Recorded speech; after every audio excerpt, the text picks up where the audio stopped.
Haiti আমার কাছে মনে হয় না ব্রাজিলের কাছে হয়তো দাঁড়াতে পারবে।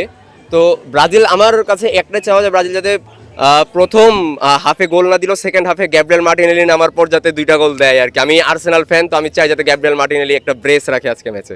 ব্রাজিল আজকে আমার কাছে কেন জানি মনে হচ্ছে যে আজকে হাইতি একটা গোল করবে, মানে করতে পারে।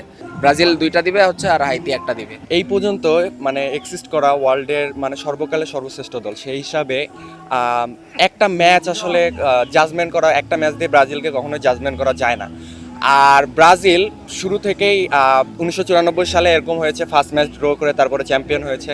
ইভেন আমরা দেখছি যে ফার্স্ট ম্যাচ হারার পরেও একটা দল কিভাবে ওয়ার্ল্ড কাপ জিতে পরবর্তীতে, আর্জেন্টিনা যেরকম।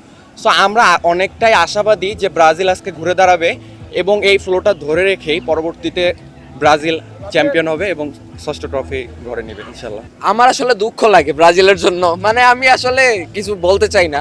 আমি আসলে অ্যাটলিস্ট চাই আজকে ব্রাজিল যাতে 1-2টা গোল টোল করতে পারে, মানে আজকে যাতে জিততে পারে। আমার মানে ব্রাজিলের প্রতি একটু মায়া হইতেছে কাইন্ডলি, কেন জানি মনে হইতেছে যে আজকেও ড্র করে হচ্ছে ব্রাজিল একবারে ব্যাপটাইজ করতে হচ্ছে ব্রাজিলে চলে যাবে, ব্রাজিলের প্লেনটা আর কি, ব্রাজিলের টিম সহ।